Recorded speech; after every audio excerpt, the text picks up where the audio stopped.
pledge allegiance to the flag of the United States of America and to the republic for which it stands, one nation, under God, indivisible, with liberty and justice for all. Thank you. Dina, would you roll call, please? Councilmember White? Here. Councilmember Cook? Here. Councilmember Fairley? Here. Councilmember Osborne? Councilmember Thomas?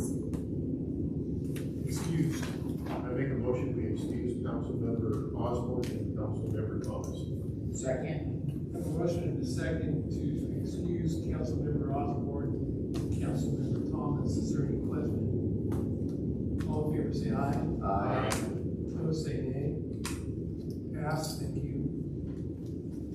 I have no presentations this evening. I make a motion to approve the agenda.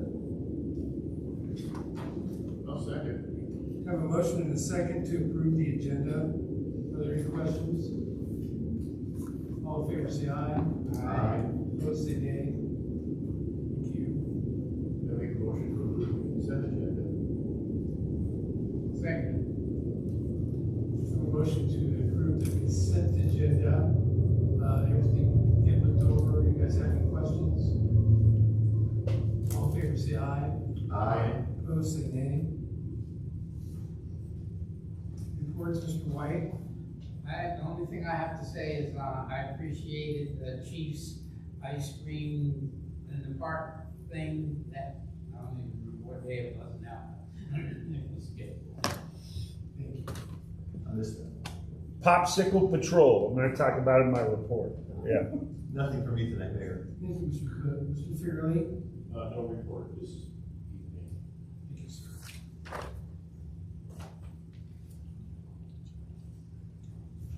Public Works. Thank you. So first item is the wetland preserve. They've finished the overlook. They're making good progress. Everything is scheduled to be completed by the end of September. On the water storage purchase for the City of Auburn, I'm talking to Lake Haven currently to see whether or not they have an option for us as well. And I expect to hear something back either tomorrow or later this week from Lake Haven. Street lights are wired up and they're actually working. The sewer system CCTV will start August 4th, so next Monday. We have approval from Pacific to put up truck signs with the weight limits. The rate study contract was signed, and then the kickoff meeting is early next week. The next page, item number 7. We've taken out about 2,000 tons of spoils along the 167 ditch, so that's been completed. We're starting to work on the 167 ditch, repairing the berm and building access road. So that most of that will be completed either end of this week or next. Where you're using the spoils going for the burn? No, All we've hauled that stuff to 11th and just built up that area that we own. We're bringing in new dirt to build the access road from KLB, from the transfer station. They are bringing the material for free, dropping it off, and then we've rented a driver and an operator and a bulldozer from KLB. So they're working on the access road now. Yeah. Garbage at Chicago Ditch, we've been having problems there. We're starting the lead and copper sampling. The Hadu appraisal will be complete by August 15th, and then we can go to the next step on that. We have to do something with NPDS, so we're doing a dog poo awareness program. So we'll do that before Algona Days. We'll put little yellow flags out where we find it, and then sometime after Algona Days, after the public awareness campaign, then we'll do it again. And it's just it's the cheapest, least cost way of staying in compliance with NPDS. We're doing traffic study on West Valley Highway in Algona. That'll be wrapped up on Friday.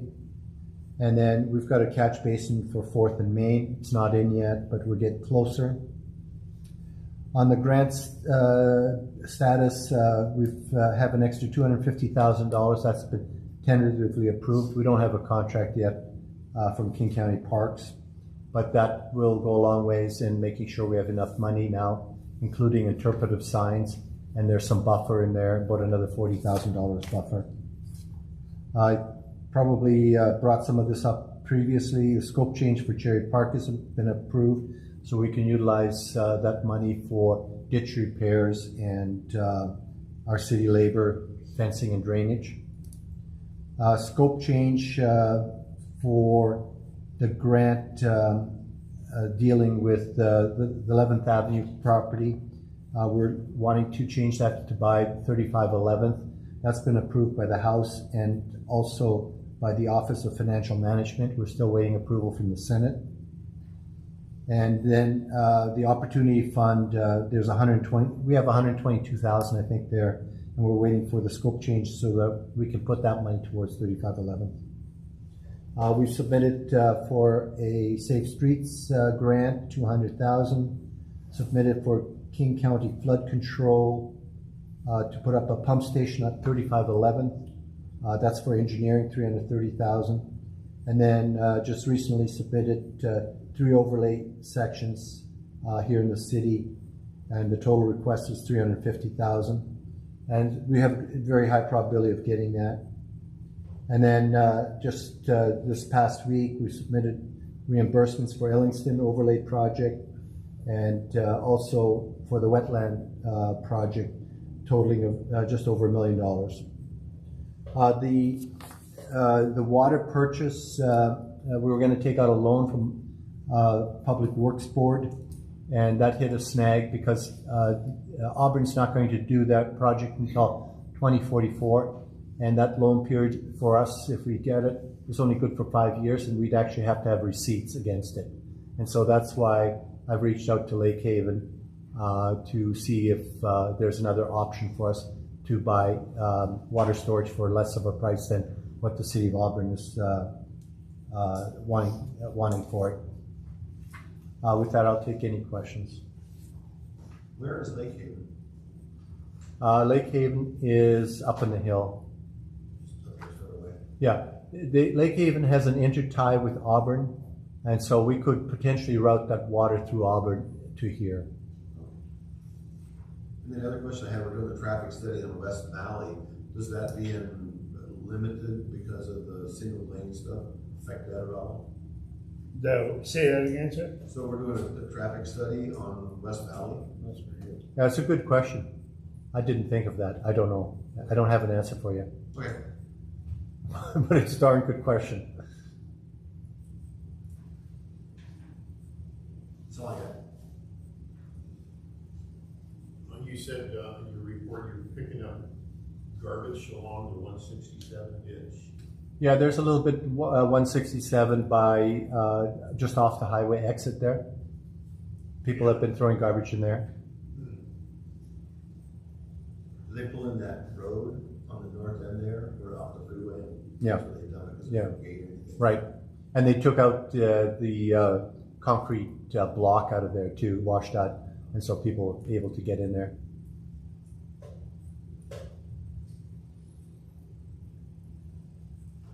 Thank you. Chief Shropshire. Thank you, Honorable Mayor, council members. Just kind of continuation of our budget talks, court service costs. Since the last meeting, I've met with the prosecutor, the public defender, discuss ongoing efforts to recover about the court costs. They're just continuing to go up. It's not indicative just to Algona, but ours, just to put you on a scale, our bill's the same price as Marion for last year. And there's no way we put that much workload on the court. But they've changed their funding, or they call it case weighting scale. And so I just wanted, before I have a meeting on the 11th with the judge, and the accounting for the court.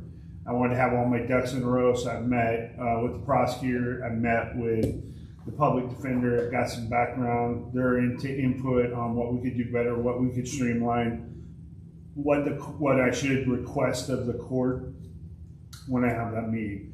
So I'll have something to report back after the 11th when I have a meeting with the presiding judge and the accountants. Law enforcement funding, again, we talked about this in the budget retreat. House Bill 2015 allowed for jurisdictions to add an additional 1/10 of 1% for public safety. With that, if we pass that, we're also allowed to apply for $100 million worth of public safety grants that came in the same bill. There are also other requirements, like I talked about in the budget retreat, but because we're an accredited agency, we met all but one, and as of 2 weeks ago, we met that last one, and that was the use of force data collection. So the last piece would be, if we want to go down this route, is to look at approving the 1/10 of 1%.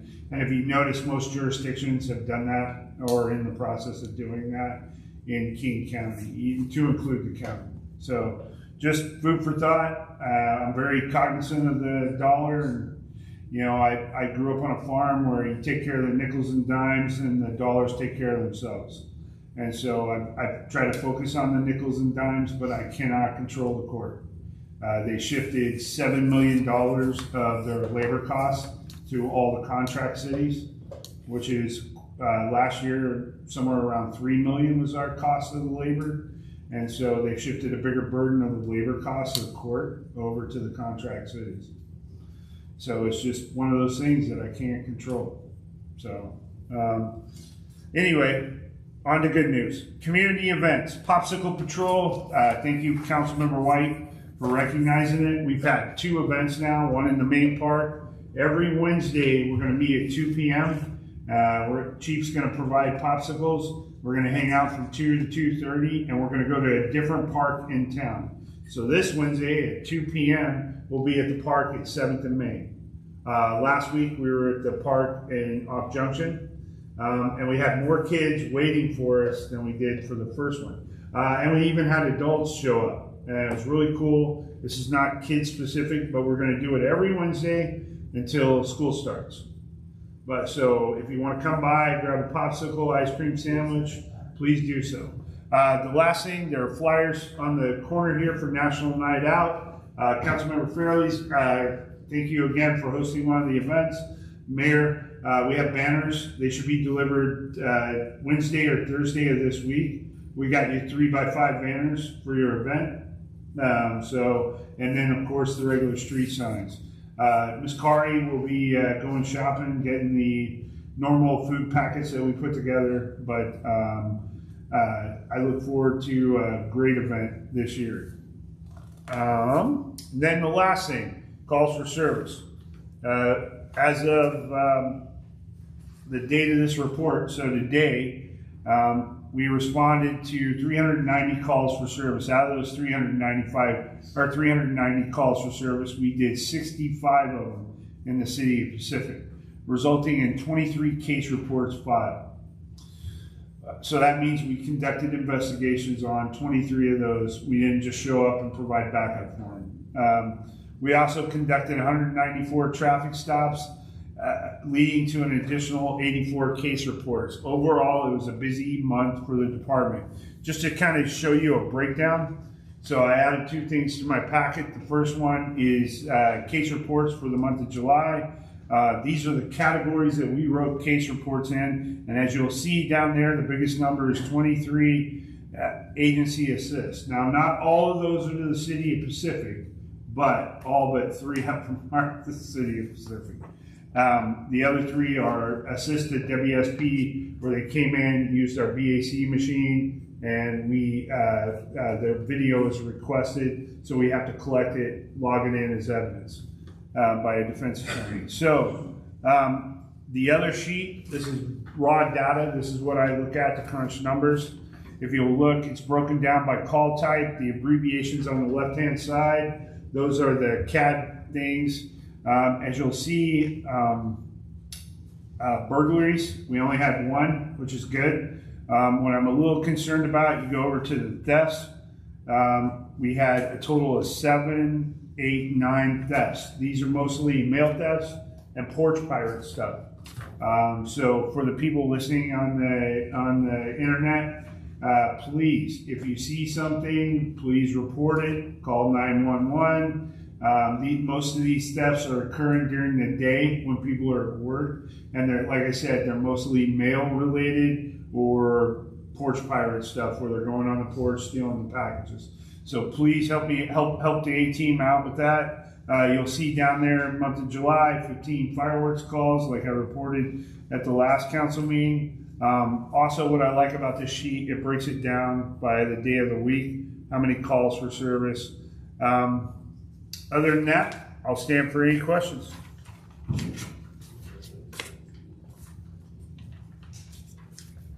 have a question, Chief Ranger. In comparison to July of 2024, number of calls or? So we're down. I can get you the exact number, but to have 15 calls overall, the fireworks calls, we're down. But like I broke down the weekend of July at the last council meeting, it was busy. It wasn't just fireworks calls, it was other calls. There's a couple of things, and I'm glad you reminded me. There's a couple of things that are not on my report. We carry 2 reserve positions at the PD. I've not filled them since the reserves left. However, the King County Sheriff's Department ended their reserve program, and a 40 or 37-year reserve. This is a guy that has volunteered his years for 37 years as a reservist with the Sheriff's Department, and he's a good friend of mine. He actually recommended Officer Lyons, goes to church with them. They let him go after 37 years because they wanted to end their reserve program. And the reason they're ending their reserve program, we can get into it, but we don't have the same issues. At the end of the day, I thought, what a great resource. I'm not going to waste this resource. And so he's in the background process. He had his oral board today. We're still following all our steps, just like if it was a full-time officer. And I'm very excited to get, his name is Robert Smith. He goes by RR. He loves taking care of Hulk vehicles. He loves taking care of parking complaints and parking tickets. And so he will be a great addition to the A team. And the last thing I have for you, it's not on my report, we switched all, and I think I talked about it a little bit, but now they've been in service for a couple of weeks. All the in-car, instead of using a hotspot or your phone for data for your patrol vehicle, we now have in-car secure routers, which will allow us to move away from a VPN, and they are working great, and that's it. Yes, Mr. White. What do we have to do for the law enforcement funding, the 0.5%? So we would have to do a resolution or ordinance? So we'd have to do an ordinance. If we want to bring that forward for the first touch for next session, we can do that, and we can have a robust, and please, by all means, I want to recognize the 3-touch rule. There's not a rush. This is part of the piece. Is that accurate, Ms. Jessica? Okay. And that would move us to 10.3, right? Correct. Oh, it's 0.1% right? Right, but it's 10.2 now, isn't it? Yeah. So it'd be 10.3. Correct. Right. Which I Correct. think is 6% less than some of the cities around this current. So yeah, recently Seattle Times posted an article, and oddly enough, I was telling the mayor, Auburn has the 2nd highest sales tax in King County. Shoreline's higher. So we're well below Auburn, right next door. Any other questions? Jessica? All right, so through the Get Active, Stay Active grant, we just had our color run, and I left you some pictures. It was a huge success, first time we've done it. I know Gary would like to continue doing it every year. Regardless if we get the Get Active, Stay Actives, he would make a budget item for himself out of his own budget to make this happen. It was well participated, and Mayor there. He thought it was a great time. We're starting a couple new programs. I put those flyers in there. Sorry, I didn't put this in order. One is Mini Makers. It's a kids crafting hour. So every Tuesday from 11 to 12, we'll put a few craft options out there. We do ask parents to attend, just in case we need to step away or what have you. The parents will be there to supervise. It's free, and part of it too is we're doing an Algona museum for 70 years at Algona Day, and we'd like the kids to do like painted flowers and what have you to put on display as part of it. And then the other one we're doing is Sip and Stitch. This is every Wednesday night from 5 to 7, starting in August. Just another way for folks to get out and be a part of the community and work on their projects. And then Algona Day, right around the corner. So August 23rd from 10 to 6, I just sat in the Algona Day Committee meeting. The parade is going to be a lot bigger. They're actually going to have some performances, and they'll stop at First and Main, do the performance. It's like 30 to 45 seconds, and then they'll keep going. We'll have a stilt walker, some dance groups, obviously, some old cars, and it's really going to be big this year for the parade. And then the main event, of course, we'll have 3 bands throughout the day. Our typical Blue Heron Express, and lots of vendors, food trucks. Coco Joe's has responded and said that they will do a beer garden, which is great because their location, they're just going to do it in their parking lot, and you'll be able to see the music from the beer garden. So lots of things for all ages. We're really excited to see it in its full capacity and not have any bad weather this year. Other than that, are there any questions? We're not doing anything the night before like we did last year, right? Wasn't there? It's just the one day. Just the one day, yeah. That's great. Yeah, that was wonderful. And Dana's also reminding me we're considering taking a break and not doing the second council meeting in August. We can talk about it at the next meeting to get the other two's opinions on it, but just something on your radar. 25th, Yes, that sounds good. that's good, because I'm not. There you go. There's one vote. Thank you, Justin. I attended both of the popsicle days with the police, and they're fun. It's like the parents have it. And then the color run was unreal. The parents, kids, and Did you run it? no. I shoot myself. No. Yeah, it was just, and I foresee it was continuing that. We're gets around, just make it bigger and bigger. And the course wasn't that long, so it was a half mile up and a half mile back. I did do a good job, so everybody's working hard with this. Anybody have any questions for me? Thank you. Let's move on to audience participation. The City Council encourages public participation during meetings of the City Council and welcomes your comments. This time is set aside for you to speak to the City Council on any issue. The Council ordinarily takes non-agenda matters under advisement before taking action. You're also invited to comment on action items as they are considered during the meeting. Individual speakers will be limited to 3 minutes each when addressing the City Council. When addressing the Council, please speak clearly and audibly and state your name and address for the record. So let's go on to discussion items. Item A is resolution 1300-25, reestablishing the Community Center Advisory Board. All right, so at the end of 2024, the Community Center Advisory Board sunsetted, so this resolution brings it back. One thing that I would like to see them do is get an assessment of what the community would like to see out of the community center. We are bringing these a couple more programs. It's more of a trial run, see participation that we get. And yeah, I'd really like to see what feedback we get back out of the Community Center Advisory Board. Do we have a problem filling, getting volunteers to sit on that board? At this point, I've had 4 people commit to it, Oh, and there's that's one I'm waiting to hear back from. what did we have last time, 4 or 5? I think it's 4, off the top of my head, it was 4. Okay, good, that's good. Any other questions? Item B is ordinance number 1256-25, closing the unemployment and explorer funds.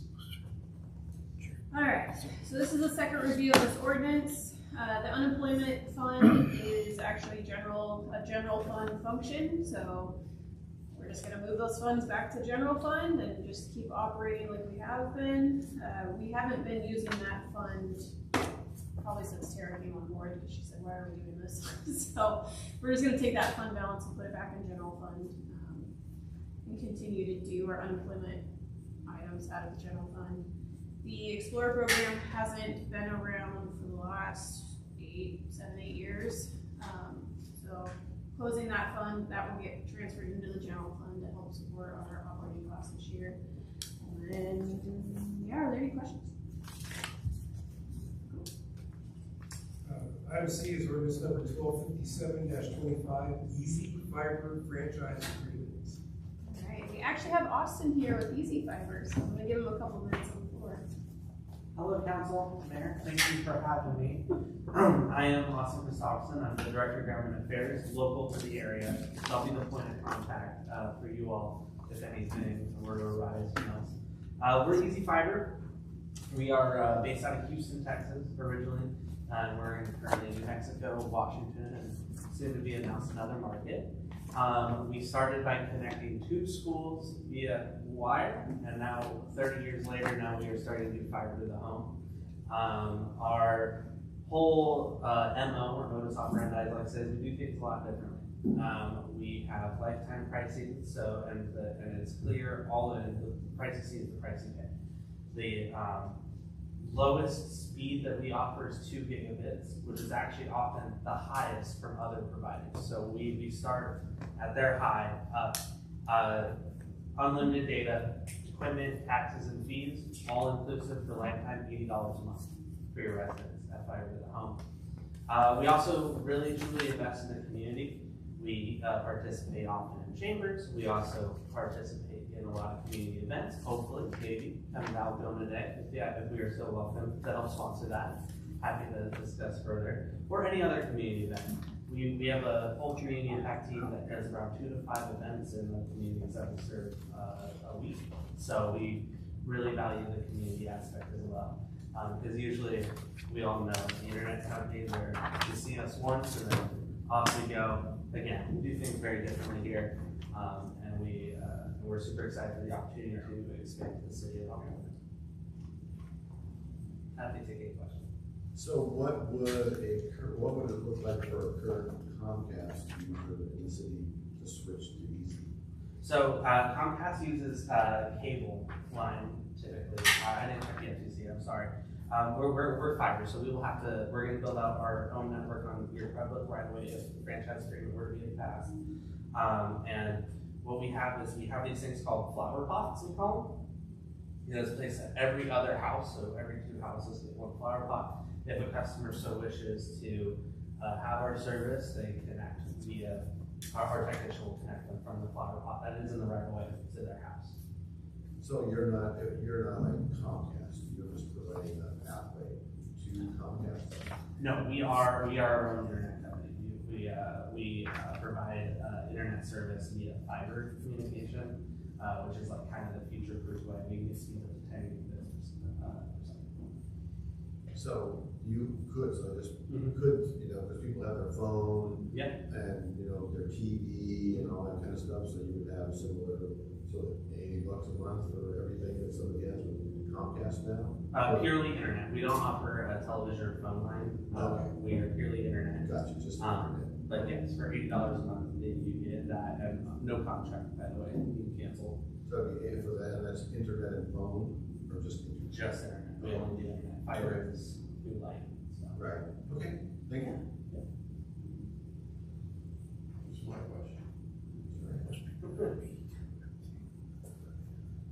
Any other questions? for having me. I'll stay around after gift cards and legal. Thank you. Resolution 1276-24, rental packet update. All right. So we talked about this rental packet for our park spaces over a year ago. It's finally coming up again. So I haven't changed anything other than some formatting things since a year ago. So this is actually a recommended fee schedule from the Community Center Advisory Board when they were still meeting. Let me pull up the fee schedule real quick.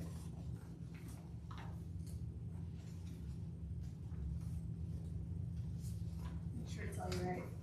All right, so this does include the community center and upgrading those rates. I believe right now it's $35 an hour. It's 45, and non-resident is 50. Community center. Which council, if you may want to consider raising the rate, we haven't changed it from 45 since we've opened the community center. So just putting that thought in your head.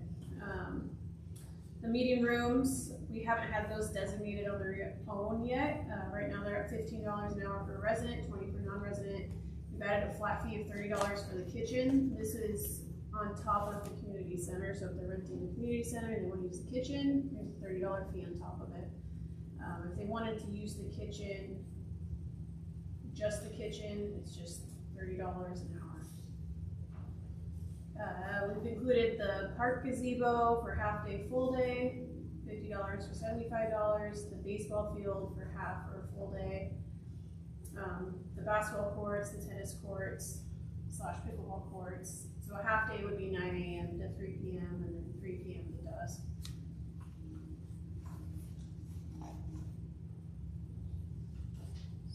So what was the reason why this went nowhere? Was there, I see the last time we talked about this was May 13, 24.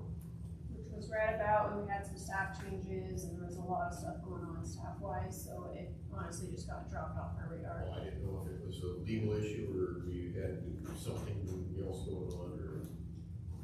Just busy.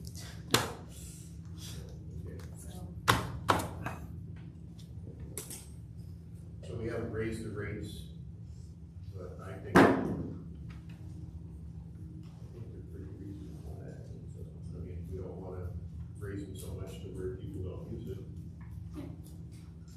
And we're seeing an uptick, right? I mean, because like you said, we're getting more use and stuff, and I think at some point maybe down the road, as you see a little more, then, you know, there's more operating costs, more wear and tear, and then it may be reasonable at some point to adjust it a little bit, right? I think Councilman Fairley, if you go 2 months too quick, you're gonna, then people can't use stuff in zero reports. I think it's, I think we should move forward with it.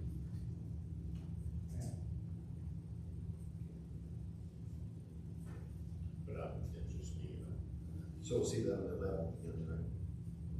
One more time. Pardon me? One more time. What? So we'll see that on the 11th then for a final? Yes. Yeah. Yep. Okay, Thank you. Last item's item E, Cherry Park subdivision.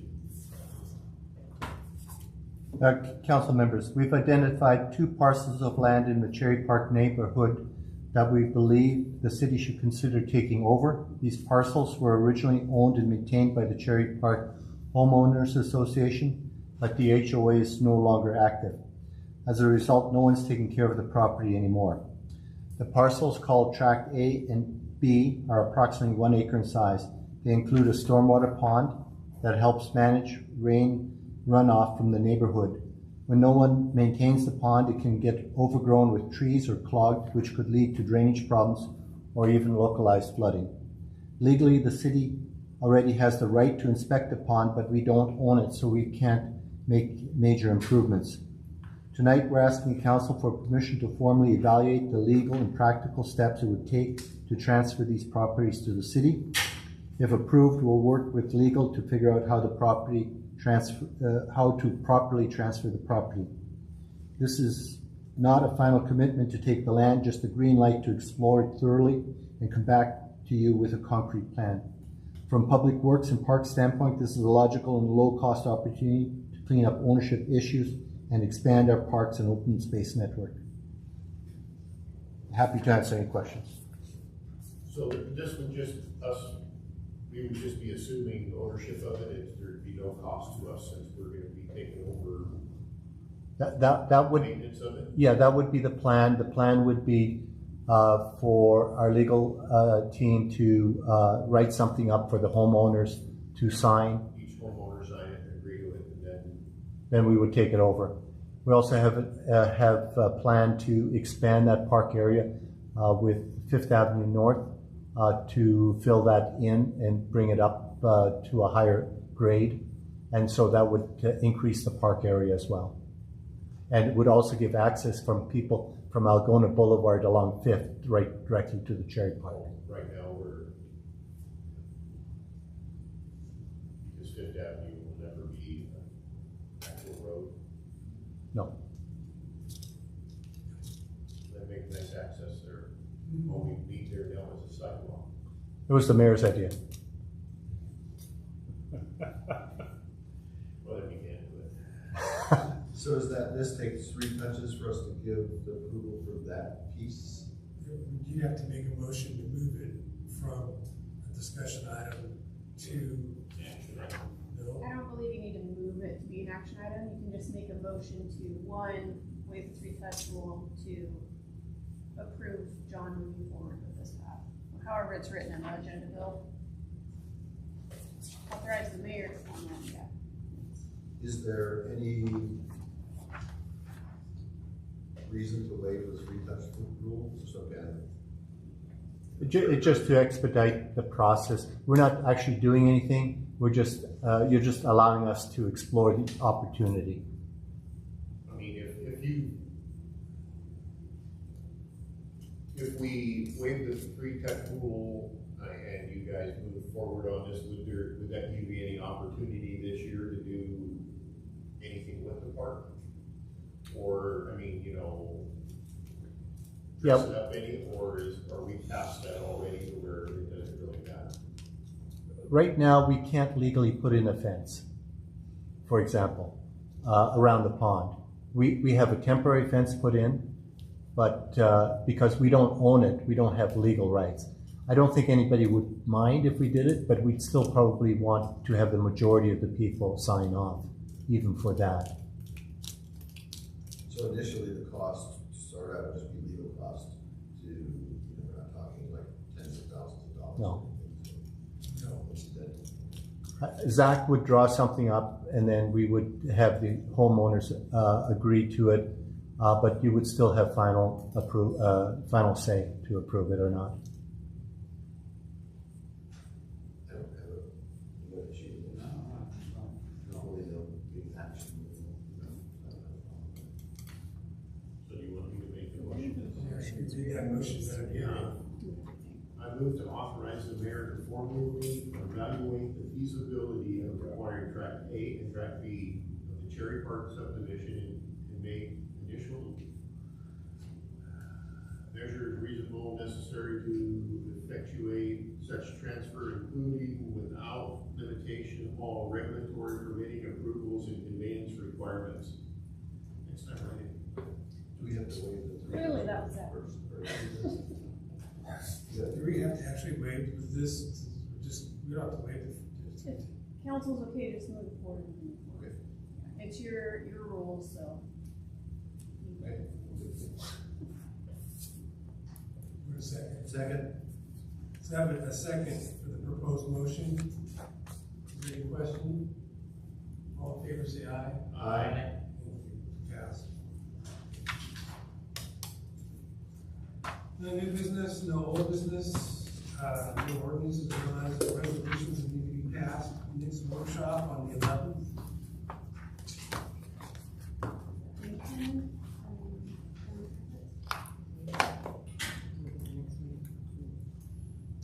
I believe it's someone from Sound Transit, talk about South Sound Metro. talk about the link. Yeah, the third phase project. There's a transportation discussion. I'm sorry, forgot about that. Does anybody have any comfort here? Your committee, we work?